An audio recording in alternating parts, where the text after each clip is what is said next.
Hey there folks, Phoenix Aurelius here. Thank you for joining us for this lab report for the Phoenix Aurelius Research Academy for July 2023. July was a huge month. We were insanely busy, and we started off actually being in Montana. We had left during the last few days of June, but the first few days of July we were up near Glacier National Park with our very dear friend and a student of mine, Jen Kobe, who runs Blue Star Resort and Retreats.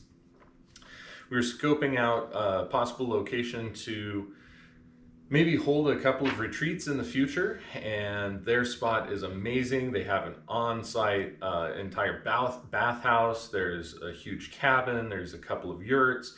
There's a beautiful little forest center that we stayed in. There's a beautiful stage and a huge dance and movement area. It's a really phenomenal spot. In fact, they're also on Airbnb, so if you're thinking about going up to Whitefish or Columbia Falls or to go visit Glacier National Park, I strongly suggest you reach out to Blue Star Resort and Retreat. Just tell Jen Kobe, who runs the entire thing, that Phoenix highly recommended it, and I'm not guaranteeing that that'll be a shoe-in for you because it's a very busy area, but you might have a better chance than that.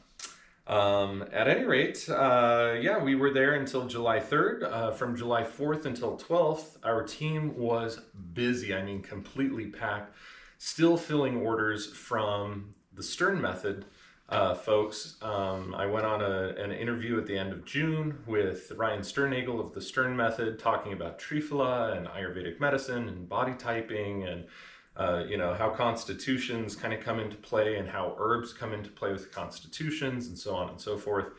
And we sold out of an entire gallon of Triphala in about a week's time frame, maybe 10 days max. And so we were really busy bottling and getting all of that ready. Also, I spent about 10 days myself working very heavily on getting everything ready for the Good Medicine Confluence. I mean, there are all of the signs that need to be printed and amended. We always bring a whole list of Spagyric tinctures that we offer, and we don't pre-bottle everything in order to take it because we never know how much we're going to sell. So what we do is we take the entire apothecary bottle there and then take it out there with us and bottle everything to order on site. And that's really awesome, but it's a whole lot of work and preparation for us here in the background. And so that took many days to put together the menu of what we want and a few other things. I also made 2 new Spagyric formulations just for the Confluence, or at least they're now on the website, but they were not released on the website prior to us going to the Confluence, and so they were kind of debuted there, I guess I should say.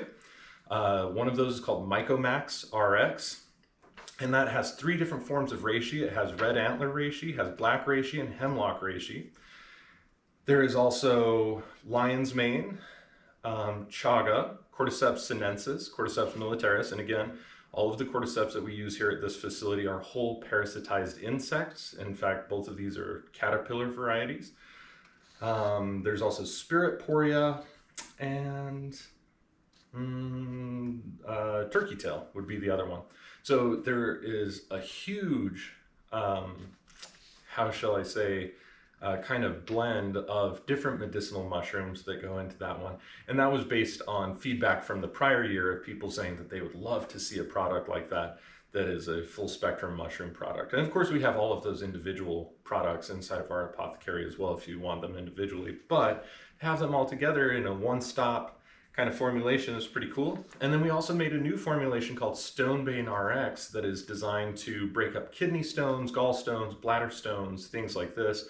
It was initially developed for my cat, but it works perfectly well. I made it to human strength and it just gets diluted massively for animals. So especially animals that have struvite and oxalate stones, it's kind of my go-to formula for now. On July 10th and 11th, which was a huge push because I was already working on getting ready for the Good Medicine Confluence, but I ended up doing a final filtration of some finished Spagyric tinctures of echinacea root, stone root, hydrangea root, arrowleaf balsam root, which is cool. Nori actually identified and harvested that here in our local hills, just right behind our property here. Also eleuthera root, ashwagandha root, marshmallow root, devil's club inner root bark, Oregon grape root, gravel root, and then the only one that wasn't a root was chonca piedra.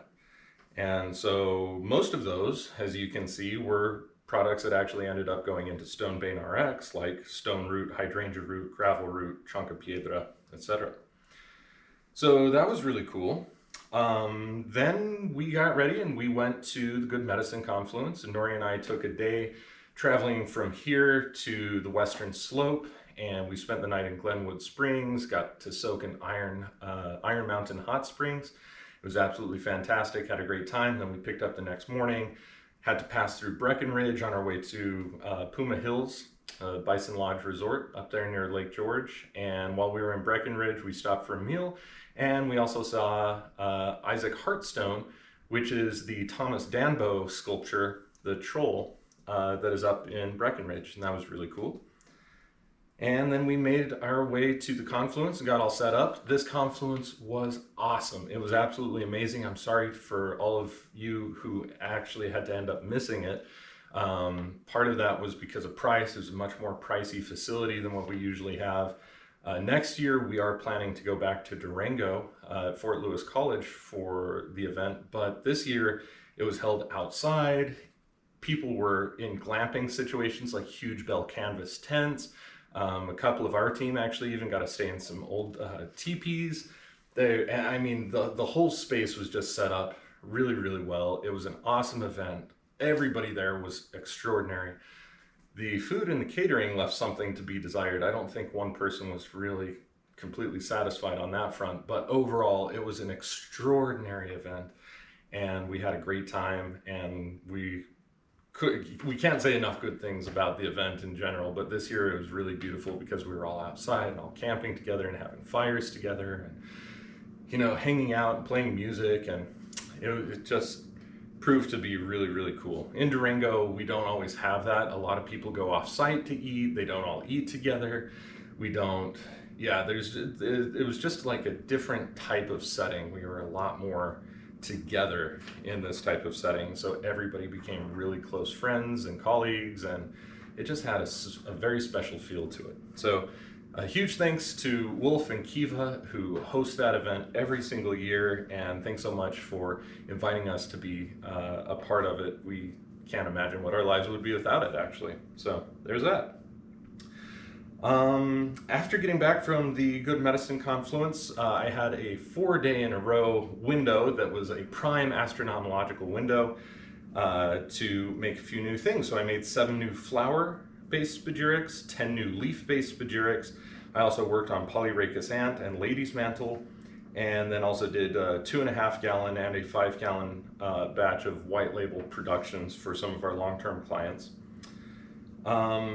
Also on Saturday, the same day that I did a Polyrachis and Lady's Mantle, it was kind of the most ideal fermentation date of the entire year, because 3 days before a supermoon, there was an Ophiuchus day, which is great for fermentation. And so I was looking at making a big 10-gallon batch of poutine. Unfortunately, that didn't work so well because I had a faulty thermometer. So for those of you who are out there brewing or performing any sort of lab work whatsoever, just remember to always test every bit of your equipment before you get started. I had 2 brand new submersible thermometers that are intended for brewing and distilling, and bought them from the same source at the exact same time. Ended up using one of them, and it told me that my temperatures were at 150, and once I let all of my grains rest for that enzymatic conversion process of turning the starches into sugars, fermentable sugars at that, I happened to run downstairs and get a digital thermometer, just thinking, oh, I'd like to check to see what the difference is between what I can read on top versus what I can read on the bottom with this immersible thermometer. And when I checked the digital temp, it told me that I was almost at 180, still not good. That destroys the enzymatic reaction that gives me fermentable sugars. And so I grabbed the other thermometer that I bought at the exact same time, that was the same exact model from the same exact supplier as what I initially bought, and immersed that, and it told me the same thing as my digital thermometer. So it was a real pain in the ass. I was already into it about 6 hours at that point. We had another hour and a half of cleanup, 10 gallons of wort just completely wasted. It was not fun, especially because I used really, really high quality peated malt and was looking to have an absolutely pristine, amazing batch of poitín. Now, I do have to say everything else went absolutely fantastic during that brewing process. I cracked all 25 pounds of grain, the water heated up perfectly, everything was going swimmingly well, and it would have gone perfect had I just tested those thermometers beforehand to make sure that they're actually giving the correct readings. So, you know, you live and you learn, I guess, but that's that one.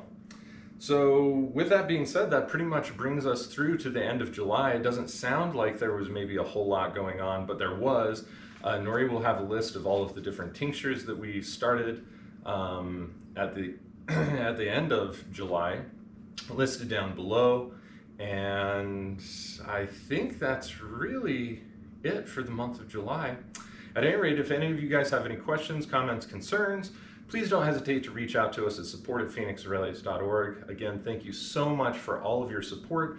Without your support, without your purchases, we're not able to continue performing the research that we do over here. We now have IDF standards that have been tested and fleshed out in the laboratory for about 300 different herbs now since we started this work in 2021. So it's pretty awesome, and we're getting very close to being able to compile all of this and publish it and put it in books and incorporate it into our online trainings and other types of things like that. So it's been years and years of research, and all of your purchases have helped us to get to this point. So again, thanks so much for all of your support, and we look forward to seeing you again next month. Have a good one.